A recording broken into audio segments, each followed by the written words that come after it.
వెల్లయ్య నాయక్ గారు ప్రభుత్వం ఏర్పడినటువంటి నాటి నుంచి కూడా వరుసగా మీ మంత్రుల మీద కొన్ని విమర్శలు చేస్తుంది ప్రతిపక్ష పార్టీ అయినటువంటి బీఆర్ఎస్ పార్టీ నాయకులు. గతంలో ఆర్ఆర్ ట్యాక్స్ అన్నారు, తర్వాత బ్రూ ట్యాక్స్ అన్నారు, నమూనా ఉత్తమ్ ట్యాక్స్ అన్నారు. ఇప్పుడు మళ్ళీ కొత్తగా ఆర్పీ ట్యాక్స్ అని తీసుకొచ్చారు.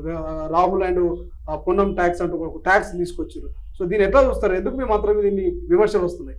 అంటే నడిచిటోని కాళ్ళకే దుమ్మంటుకుంటుంది, పని చేసే చేతులకే మట్టి అంటుకుంటుంది. ఏ పని కుండ తయారు చేయాలంటే మట్టిని పిసుకాలి.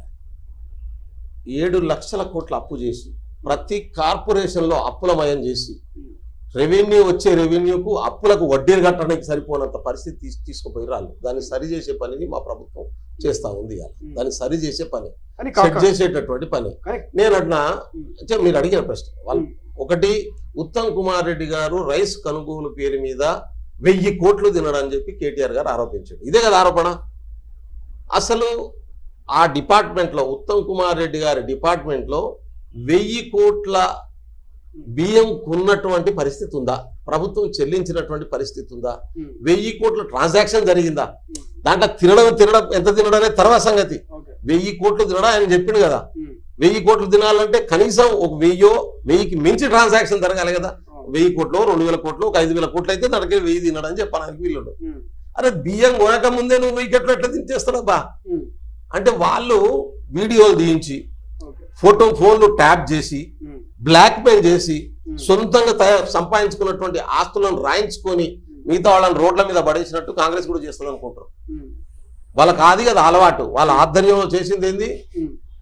సినిమా వాళ్ళ వీడియోలు, ఫోన్ ట్యాపులు చేయడం, వాళ్ళ మాటలు వినడం, వ్యాపారస్తుల మాటలు వినడం, పెండ్లం మొగల మాటలు వినడం, వాళ్ళ మధ్యలో పంచాయతీ పెట్టడం, ఆస్తులు రాయించుకోవడం, బెదిరియడం. చాలా కేసులు వస్తున్నాయి ఇప్పుడు. డైరెక్ట్ పోలీస్ ఆఫీసర్ల దగ్గర నుండి తీసుకుపోయి ఆస్తులు రాయించుకున్నటువంటి కేసులు నా దగ్గర 2-3 వచ్చినాయి. ఇప్పుడు వాళ్ళు వచ్చి ఇప్పుడు చెప్పుకుంటారు కాంప్లైంట్లు ఇచ్చి. ఆ కాంప్లైంట్ ఇస్తే పట్టించుకున్నటువంటి పరిస్థితి గతంలో. కాబట్టి ఇట్లా కాంగ్రెస్ కూడా చేస్తుందేమో అనుకుంటారు. కాబట్టి 1000 కోట్ల ట్రాన్సాక్షన్ జరగకుంటే 1000 కోట్లు అంటే కాంగ్రెస్ ప్రభుత్వం మీద బురద జల్లాలనే ఆలోచన తప్ప. అంటున్నా ఇప్పుడు రోడ్ ట్రాన్స్పోర్ట్ ట్యాక్స్ ఉన్నది అంటున్నారు కదా. ఏడేసిండో, ఎవడు వసూలు చేసిండో, ఎవడిచ్చిండో తీసుకురా రాదు, ఎవిడెన్స్ మేము చర్య తీసుకుంటాం. కౌశిక్ రెడ్డి అంటున్నాడు రవాణా శాఖ మంత్రి పొన్నం ప్రభాకర్ కొంత పరిమితికి మించి కొంత రవాణాను చేస్తా ఉన్నారు, దాంట్లో కొంత ట్యాక్స్ వసూలు చేస్తా ఉన్నట్టు కూడా కామెంట్ చేస్తున్నాడు. ఏం రవాణా? ఇప్పుడు ఆయన ట్రాన్స్పోర్ట్ మినిస్టర్. ఆర్టీసీ బస్సుల ట్రాన్స్పోర్ట్ జరుగుతుంది. మహిళలకు ఉచిత బస్సు ప్రయాణం ఇచ్చినాం. అంటే ఇప్పుడు మహిళలు ఏమన్నా పొన్నం ప్రభాకర్ పైసలు ఇచ్చి బస్సు ఎక్కుతానరా? ఆరోపణ చేయడానికి తలకాయ ఉండాలి కదా చేసేటోనికి. తలకాయ ఇప్పుడు ఆర్టీసీ బస్సుల్లో బయట ఏమైనా పొన్నం ప్రభాకర్ పైసలు వసూలు చేసి మహిళల్ని ఫ్రీగా అని చెప్పి ప్రభుత్వ టికెట్లు అమ్ముకొని పైసలు తీసుకుంటుండా? అసలు ఏమైనా ఆధారం ఉండే కదా చెప్పాల్సింది.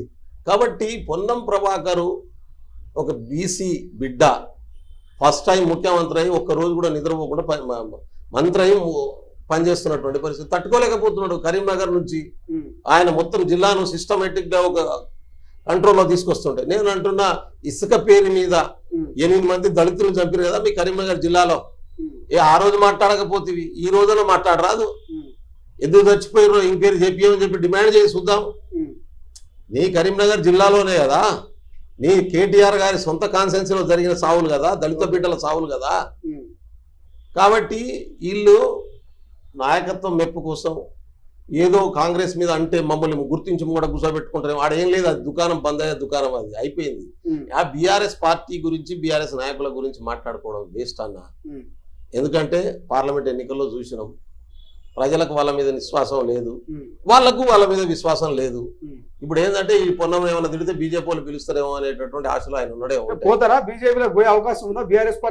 బీఆర్ఎస్ పార్టీ అనేటటువంటిది తను తాను డిస్మాండిల్ చేసుకుంటది అని చెప్పి ఎన్నికల కంటే ముందు మీకే చెప్పిన. పార్లమెంట్ ఎన్నికల్లో రోబో ఏదో సినిమాలో రోబో, అది రోబో సినిమాలో చంటి డిస్మాండిల్ చేసుకొని కోర్టు ఆర్డర్ ఇస్తే ఎట్లయితే డిస్మాండిల్ చేసుకుంటాడో అట్లా పార్లమెంట్ ఎన్నికల్లో తనను తాను డిస్మాండిల్ చేస్తుందని చెప్పిన నేను. డిస్మాండిల్ అయ్యింది. ఇప్పుడు ఆ డిస్మాండిల్ అవశేషాలు పీకాడ పెట్టిండు. అదే పరిస్థితి అలాగే. ఇప్పుడు పార్లమెంట్ ఎన్నికల్లో చూసినాం మనం, గెలవగలిగినటువంటి సీట్లలో కూడా చేతులు ఎత్తేసి కేసీఆర్ గారు ఫామ్ హౌస్ లో పన్నాడు, కేటీఆర్ గారు 7 తెలియదు, హరీష్ రావు అంతకుముందు అరిసేది, ఆయన అడ్రస్ లేదు ఇప్పుడు. కాబట్టి ఎవరు ఎటు పోవాలనేటువంటి దారులు ఎత్తుకుంటున్నటువంటి స్థితి ఉంది. ఇక వాళ్ళ మాటలకు ఏం విలువనిస్తాం?